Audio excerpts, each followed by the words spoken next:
KT Ramarao ఏందయా వీని పని? ఇద్దరాలు మొదలు మాట్లాడుకుంటే టెలిఫోన్ ట్యాపింగ్ చేసింటాడా వీడు? ఇన్లే కేసులు లేవు. పంజగుట్ట పోలీసు వాళ్ళు మొన్న ఓటేలే రిపోర్ట్ వేసినా లేదా? సుప్రీం ఎవడా సుప్రీం? బాతాల పోసేటే ఆయన చేయమంటే చేసినామని చెప్తున్నారు పోలీసు వాళ్ళు. ఎవరైనా ఉంటారమ్మా? ఇగో గిసొంచోడు కేటీ రామారావు వాడు చెప్తాడు మనకు ముచ్చట. నువ్వు వద్దురాబోయి రాష్ట్రానికి నీ సేవ నక్కర్లేదురా, నువ్వు వెళ్ళిపోరా అని చెప్పి వెళ్ళగొడితే కూడా లేదు ప్రజలే తప్పు చేసి మేము కరెక్టే ఉన్నాము అంటుండు. ఇంకా వారికి సోయి వస్తలేదు. ఇంకా ఆ ఎలక్షన్ తెల్లారు ఆయనతో చెప్తిన్ లేదురా అని చెప్పి ఆయనతో ముసలి అంతే ముసలి ఖాళీ రీపాయ్ మంచోడే ఉండే. వీడు వచ్చినాకనే సగం చెడిపోయింది. ఈ రాముడు వచ్చినాకనే ఆ ముసలం చెడగొచ్చాడు. ఈ గతంలో అనేది లంకల పుణ్యాన్ని రాక్షసులని వీళ్ళు ఇంట్లో పుట్టిన వాళ్ళంతా దొంగలే. కేసీఆర్ ఇంట్లో పుట్టిన వాళ్ళంతా కాదా? మమ్మల్ని అంటావా? ఏం చేసిండు తీన్మార్ మల్లన్న?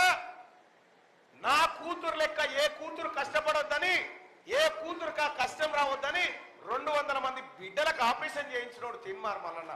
ఈ ముఖాలకు చేయించిరాయనడన్నా?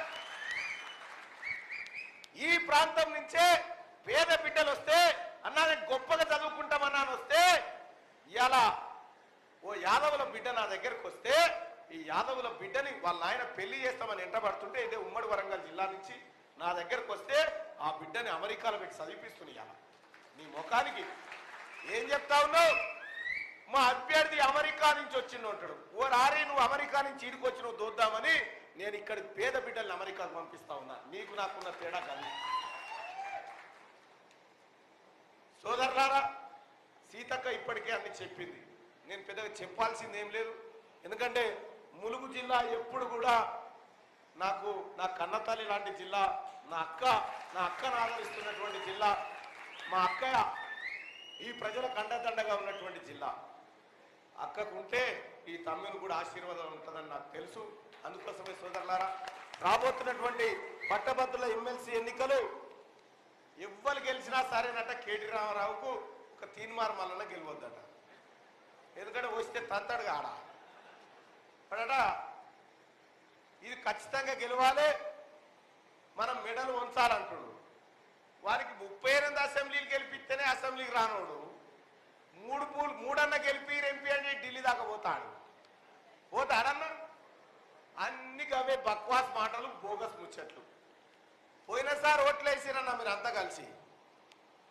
ఓట్లు వేయక జర్రంతలు మిస్ అయింది. 5-6 వేల తేను ఓడిపోయినాం అన్న 17,000 దొంగ ఓట్లే మీరు వేసిరు. కానీ ఏం చేసిరు? చాలా మంది ఈ బ్యాలెట్ పేపర్లో 1 నెంబర్ వేయక జై మల్లన్న అని రాసిపోయారు. ఒక ఆయన రక్తంతో బొట్టే పెట్టిపోయింది. ఆడ ఓటు సిద్ధ అయిపోయాయి. 20,000 ఓట్లు సిద్ధ అయిపోయినాయి. 20,000 ఓట్లు సిద్ధ అయినాక ఎట్ట గెలుస్తామన్నా? అందుకోసమే జాగ్రత్తగా బ్యాలెట్ పేపర్లో సీరియల్ నెంబర్ 2లో మన పేరు ఉంటుంది.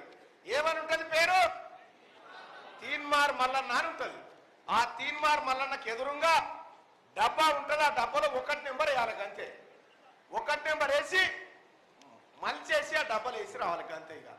ఇక 2 నెంబర్ 3 నెంబర్ ఏం లేదు. ఇక పోయినా సరే ఇగో కన్ఫ్యూజ్ అయిపోయి 20,000 ఓట్లు చిత్తయినాయి. పట్టభద్రులు మేధావుల ఓట్లు చిత్తవడం మంచిది కాదు. కాబట్టి గ్రామ అధ్యక్షులు, మండలాధ్యక్షులు, కౌన్సిలర్లు ఎవరైతే వివిధ సంఘాల నాయకులు ఉన్నారో మీరు చెప్పండి ఓటు విధానం ఎట్లా వేయాలి. మీకు రవల్ గారు కూడా అందుబాటులో ఉన్నారు. ఇక్కడ మీకు వివరిస్తారు ఓటు ఎట్లా వేయాలి ఏ కథ అనేది. కాకపోతే 1-10 సార్లు తెలుసుకోనైనా సరే ఈ ములుగు జిల్లాలో ఉన్నటువంటి 10,000 పైచిలకు ఓట్లున్నాయి. అక్క నిన్ను ఇప్పటిదాకా నేనేం అడగలేక నాకు 9